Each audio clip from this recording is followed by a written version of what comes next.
To win on the road here. The Big Ten win was one of those things we talked about all week. It was the next challenge for us, and it's our third noon game in a row. We had to come off to a quick start. It was a very, very hot week in Columbus, and I thought the guys practiced hard, and we did a great job with a recovery. I thought in the last 48 hours, and then we came out to a quick start again. I thought we ran the ball well, controlled the line of scrimmage on both sides of the ball. Huge punt block by Chris Olave.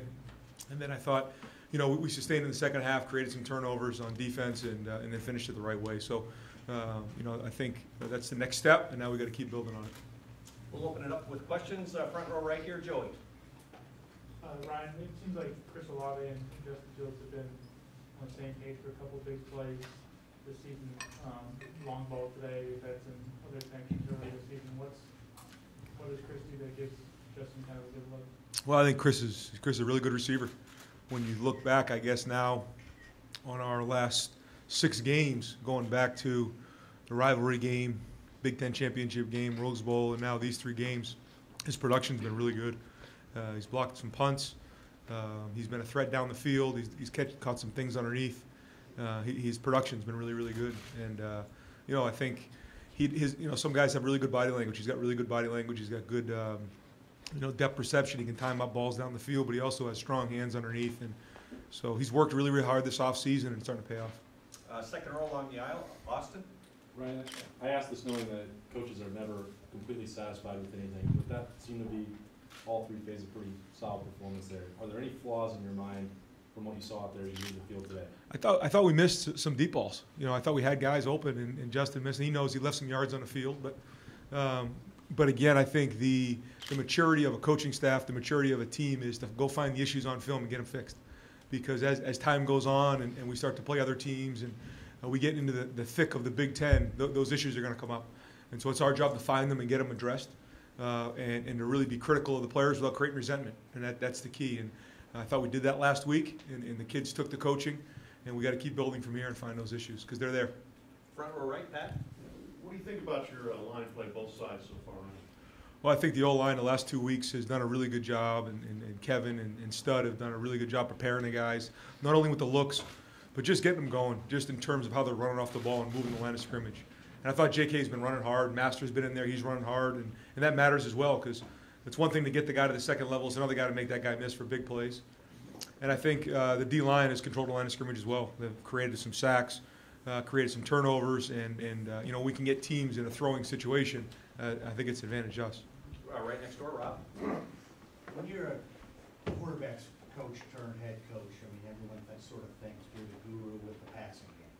How happy are you about the running game? Because you've said all along that has to be sort of the bread and butter. Just your thoughts on the run game in general? Yeah, I'm proud of our offensive staff. Starting with Kevin and Mike and Stud, Tony, Brian.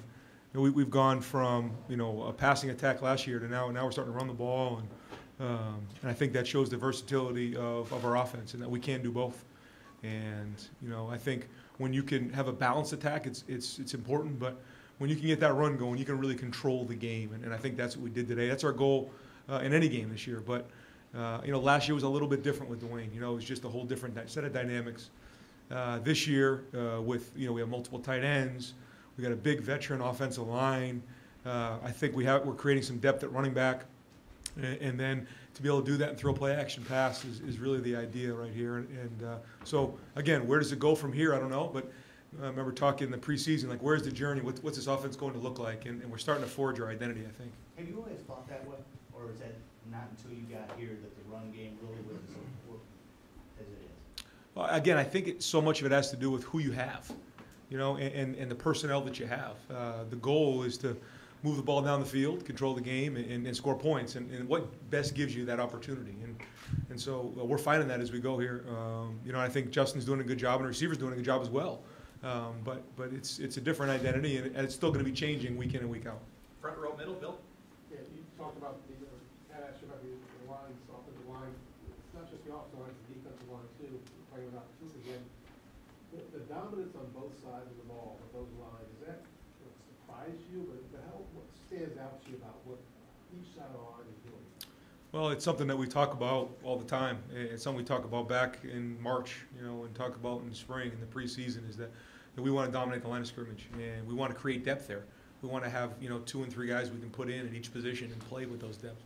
We think we should be able to win a line of scrimmage. That's where all the battles are won, and I think today was an example of that. But this is just 1 week. It has to continue to build as we go, because we're going to start to see teams down the road that have really good offensive and defensive lines, and we'll have to keep building on it. But it doesn't just happen. You have to get yourself emotionally, mentally, and physically ready from when you leave that practice field on Sunday all the way to game time the next week. And I think we've done that for 3 weeks, but we can't skip anything. We can't cut any corners. We can't do that as we roll and moving forward. And that takes discipline. You have to make sure you're doing the same thing to your body, the same thing preparation-wise, the same thing with your tips, the same thing with your practice habits, and then we'll keep building as we go. If we could, Go ahead, Bill. you comment on the play of J.K. and Master T, the running backs today? Yeah, I thought they both ran hard. I think that we're going to see some things on film with J.K. that were really good. Maybe a stiff arm and a few things that were really good. I think we're going to see Master running through again, kind of 2 weeks in a row where there's contact made and he's falling forward for 4 yards. Boy, that makes a huge difference. But again, there were holes there. And contact wasn't being made at the line of scrimmage. It was downfield. So attribute the offensive line on that one. Front row left, Ari. Hey Ryan, after a game like that, do you seek out Jack Tuttle on the other sideline and just go, thank you for giving me a reason to discover Chris Olave? No, but that's a good idea. Probably should have done that. Otherwise, I never would have been. It would have been there. So It's funny where recruiting goes and how things happen, but that's exactly what happened. When you just think about, was he somebody, Jack, that you guys recruited? absolutely. For the transfer, when you guys were looking for another guy, because I know that he was on the market at the same time, and is it just, can you reflect just a little bit about just how small this world can be sometimes? Absolutely, yeah. When he went into the portal, we had a long conversation. We talked for a while, and it just didn't quite work out. The timing didn't work out for us. But we talked for a long time. We talked about Chris. I talked to Chris about Jack, and I didn't get a chance to see Jack today. But his coach, Coach Hauser's a great guy, and he visited us. We went out to the Rose Bowl. Just great people, and Jack's gonna have a good career. He's a great young man. And then just one other thing, if you don't mind, Yep. with Olave. Just, everybody knows and is watching him develop as a receiver, but, changing the game, that's, with that punt block, that's kind of when things went off the rails for Indiana. When you have a guy that's making plays like that consistently on special teams, you just talk about the value of the all-around game that he has. Yeah, I think when you look back at the history of Ohio State, especially in the last 10 years or so, the best players have played on special teams, and somebody's impact is different. And you think about Terry last year; he was a gunner. Think about some of the guys who've been returners or different things.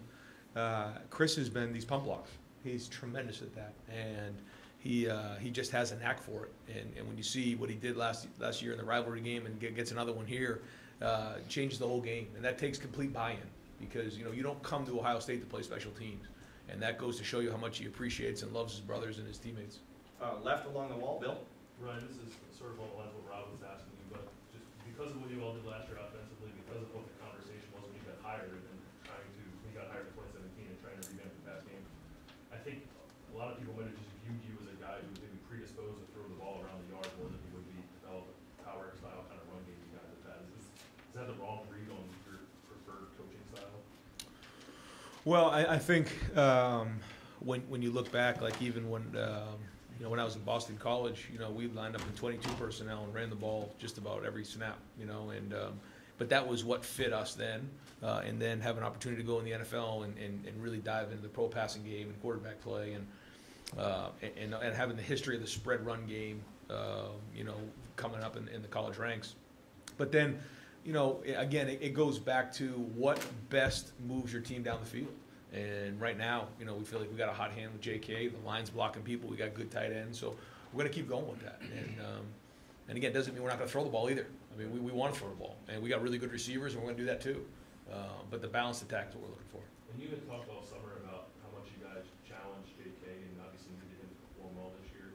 After the Florida Atlantic game, did you push that even more, or did you sort of let him realize on his own that he needed to be a little better moving forward than he was? No, I let Tony and J.K. have those conversations. And again, I don't think it was anything bad. I just think there was some funky runs in there. It was a strange game. We got out so early, and so I didn't put too much into it. But I knew he he was having an unbelievable preseason. He was running so hard in the preseason. We talked about that, like, you know, in our press conferences. And I was expecting these last 2 games, and we didn't get it the first game, and it was just, you know, one of those games. But the good news is hard work is paying off for him. And so now, again, it's only 3 games into the season, so we got to keep building on this because teams are going to adjust, and now we have to make the adjustments as well. Folks, we only have time for a couple more. Second row right, Doug. Ryan, I think you guys, I think it was 7-3, you take over early in the second quarter. You go on the touchdown drive, the big pass, you get the punt block, and JK has a big run the next drive. You scored 16 points in 6 minutes.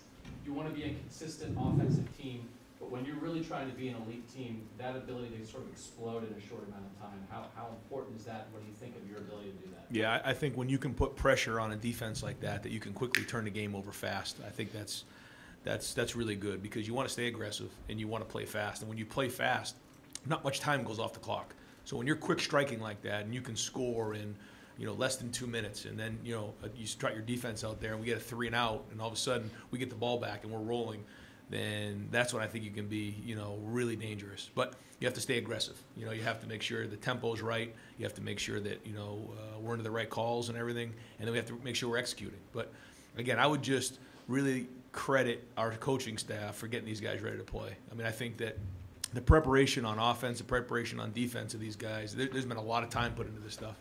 And I think we had them into the right calls on defense. I think we had them into the right plays on offense, and the kids executed them. So, I credit our coaching staff. You know, they did a really good job this week, and again, we just have to keep it going. And you guys did give it to JK a good amount early on. Obviously, again, every game plan is to win the game, whatever the situation is. But is there any component of that that's like, all right, be our guy, show us who you are. Here's the ball. Yes, absolutely. Yeah, I mean, you know, he's been in the program now for 3 years, and like you said, you know, the veteran guys have to play veteran, and he's a veteran guy, and he's proven it. He's proven that he can be a bell cow. Coming off of last year, kind of splitting carries with Mike, you know, he wanted to be that bell cow, and you know, he's the guy that gets up in front of the team and speaks before the game, you know, on offense, and he's shown good leadership, and this is a great start for him. And last question, middle, Clay. David Arnett has talked about pushing the reset button, maybe transforming his commitment, etc. What can that play do for him going down the road? I'm really proud of that kid. You know, he's been through a lot. You know, he had to pass a bunch of classes academically last spring, this summer, and like you said, the press reset. He's given himself completely to Jeff Affley, and now he's practiced really, really well. He's prepared well, and then to see him make that play was awesome. You know, just a few plays before he was out, you know, he got banged around, and you know, at that point in the game, he could have taken himself out. He went right back in and makes that play, and so. Really happy for him. You know, he deserves that play. He's been through a lot, and it's great to get that play for him. Great, Good Coach. view of that? What's that? Did you have a good view of it? Oh, yeah, I was running down the sideline with him. Great, Coach, thank you very much. Folks, we'll do.